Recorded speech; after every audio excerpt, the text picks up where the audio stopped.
Hello and welcome back to Winners and Losers, the show that looks at the highs and lows of all the weekend's action. Now, Joe isn't here this week, so I'm joined by Chris Hamill. It is a pleasure to be here, mate.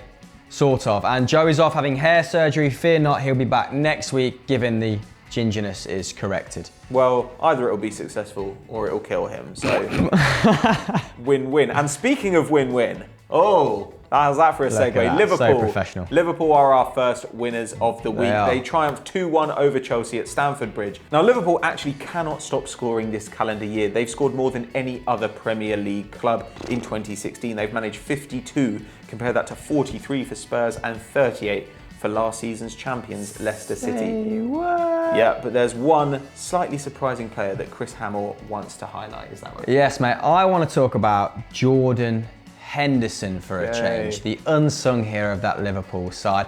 Now, you won't find me raving about him, but he's been perfectly functional at the start of this season, even more so. Let's credit where credit's due. He's made 324 passes in the Premier League. That's more than anyone. And yes, I hear you, these passes are going side to side, they're going backwards. Actually, 68% of them are going forwards. So he is contributing to the attacking moves. And let's talk about that front three as well. It's well documented that Jurgen Klopp likes to employ that Geigen press, but it's great to see it actually come to fruition. Mane made 4 interceptions last week against Chelsea. You compare that to his counterpart, Eden Hazard, who only made 1. You have the likes of Coutinho completing 4 dribbles. He made 2 tackles as well and won the ball back twice. They're all working really hard, and when you win the ball that far up the pitch, it's going to cause the opposition all sorts of bother, regardless who they are. And that's what they did to Chelsea, particularly in the first half. Chelsea came back to it after half time for 15 or 20 minutes, but they really pinned Matic in particular. They really stifled him in that first half, didn't they, Pat? Well, Chelsea are perfectly willing to be without the ball because they've got Matic and N'Golo Kante. They're perfectly happy to let you have it and sit back, try and hit you on the break. But there were some weird decisions in this game. Antonio Conte didn't bring on Michy Batshuayi, who would have been an extra penalty box presence. Like you say, Matic was pinned back. He still completed dribbles, but he made fewer tackles than Henderson, who made 5 tackles. He didn't have many shots. You don't expect him to make a huge number of shots, but when he got forward during Chelsea's best spell, he did get an assist. So Conte is clearly relying on some attacking contribution from Matic. Like you say, Eden Hazard wins the ball back once in comparison to Sadio Mane's 4. They are not getting the same sort of defensive output from their forward players. This is now Antonio Conte's first home loss as a manager since 2013, and it's Liverpool's 5th win in 9 trips to Stamford Bridge. It's been a pretty quality start to the season from the Reds, but where do you think that they can end up? Can they get into Champions League places? Could they possibly go even higher? Let us know what you think in the comments below. And our first losers of the weekend, joyfully, are Jose Mourinho's Manchester United. Yes, Joe will not be happy that they succumbed to their 3rd defeat on the bounce after losing to City and Feyenoord. This time it was the Hornets' sting that left them 3-1 losers. Let's start with the positives, Pat. Etienne Capoue in centre midfield was formidable, and he put Paul Pogba to shame. 5 tackles, 1 shot, 1 goal. He went about his business all day, and he's been doing it at the start of the season. In these first 5 games, the guy's got 4 goals. He is proving to be some purchase for them. And Daryl Janmaat as well, I'm not sure what he had for breakfast. Must have been copious amounts of because he was bombing up and down that right-hand side like Speedy Gonzalez. Totally unrecognisable from the player he was at Newcastle last year, where he looked forlorn. He was often being sent off for sort of petty double bookings. But this result has led to that question. It's brought back the question, should Wayne Rooney be dropped? It's that question that loomed over him at the Euros. Should he be dropped so Pogba can move further forward like he was against Feyenoord? Albeit he did struggle against a 3-man midfield there, pal. What do you think? Please tell me. Well, Mourinho clearly needs to change something. There were only 3 times in his career where he's lost 3 games on the bounce. The last time was 10 years ago. It went over the end of one season and the beginning of another. To find the last time that he lost 3 in a row in the same season, you have to go back 14 years. And now, in Mourinho's last 35 games as a boss, he's won 14, drawn 6, and lost 15. It's not very encouraging reading. And United, they were once mooted as title challengers. They still may be, but they're currently below Arsenal, Chelsea, Tottenham, Liverpool, and Everton, and of course rivals Manchester City. it's worrying times for them. But can they pull it together, or is Jose Mourinho past it? Let us know what you think in the comments below. Next up in our winners category are Manchester City. They followed up a 4-0 drubbing of Borussia Mönchengladbach in the Champions League in midweek with another 4-0 win, this time over Bournemouth. And Ilkay Gundogan made his Premier League debut, nabbing himself a goal in the process. Very impressive stuff, wouldn't you agree, Chris? They created 20 chances to Bournemouth 6, which should give you some indication of how this game went. That midfield, as I say, Raheem Sterling, he completed 10 dribbles at the weekend. That is a mammoth effort from him. To give you a point of comparison, Jordan Ibe only completed 2 before being hauled off at half-time. Fernandinho continues to cement that regista role, that pivot role. He completed 60 passes. That's almost twice as much as Ilkay Gundogan and almost 6 times as much as Arsenal starlet Jack Wilshere before he was hauled off after about an hour. Yeah, I mean, he is rubbish. He is terrible. But you know who aren't? You know he's not rubbish?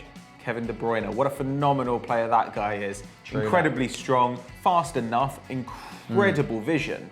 And also, as we know, can score great goals. That free kick under the wall was absolutely lovely. Unagi.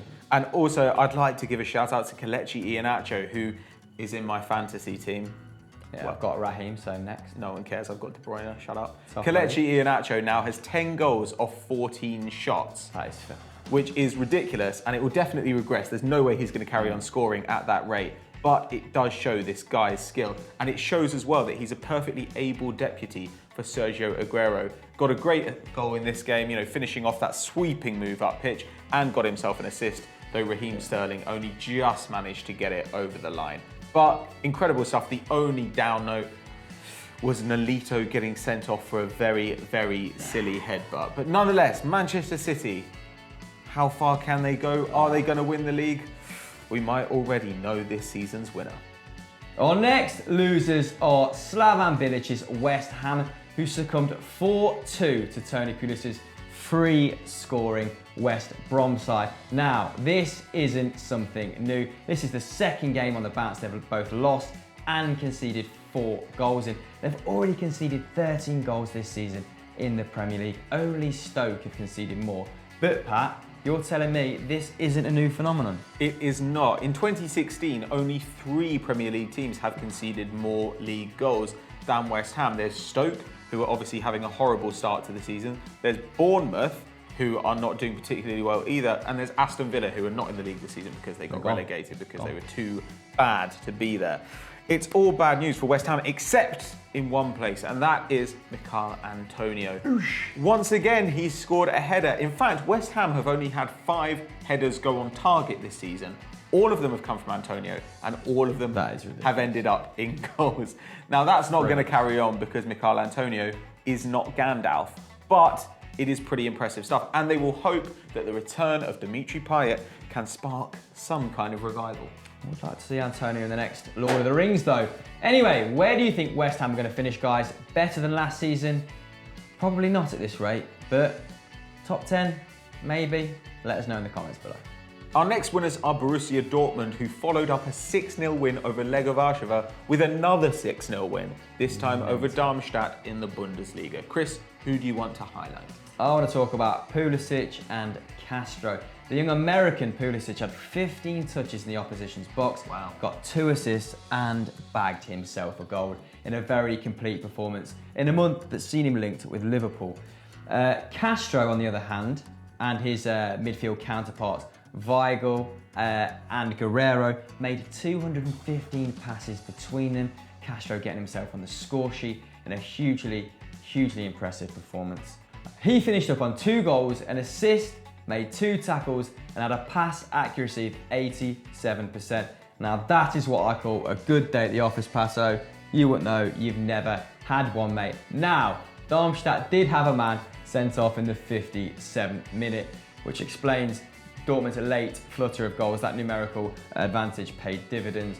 They were just overrun at the end. The Dortmund guys are so fit, they press so high. They were just like ants, weren't they, mate?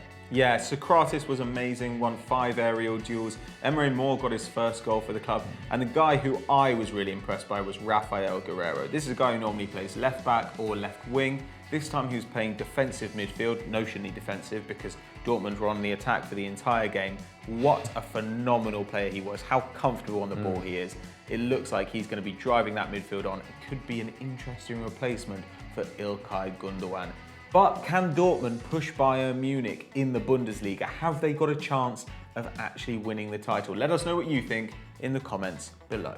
Our final losers are Gary Neville's old whipping boys, who, by the looks of things, have continued in the same vein, losing to Athletic Bilbao 2-1, and they are yet to earn any points in La Liga this season after 4 games, Pat, with a -5 goal difference. Them, along with Werder Bremen, are the only teams in Europe's top leagues to earn 0 points. It's pathetic, isn't it? Got big shout out to Alderweireld 2 goals though. Lovely header on a deft flip. The old boy still got it. Life in the old dog yet. Yeah, well, the question is whether there's any life left in Valencia. Segue. Yeah, they've lost 7 on the trot now if you count the end of last season. As a Valencian by birth, this pains me hugely.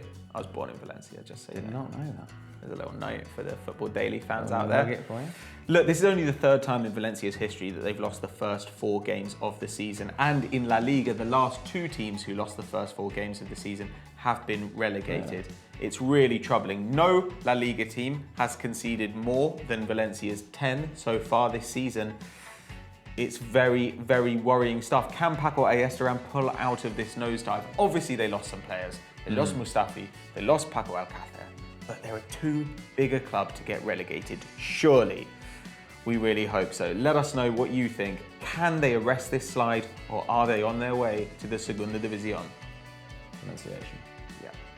And last but not least, a couple of very worthy shout-outs to the likes of Everton, who have now made their best start to a Premier League season ever, and Real Madrid. Zinedine Zidane has now equalled Pep Guardiola's unbeaten La Liga record of 16 matches, so a big well done to Zizou the slaphead. So those were our winners and losers, but who did we miss out and who should we have included? Let us know in the comments below. And if you enjoyed this video, guys, check out our latest episode of FFO. It's a blinder. And as ever, guys, don't forget to like and subscribe. Cheers.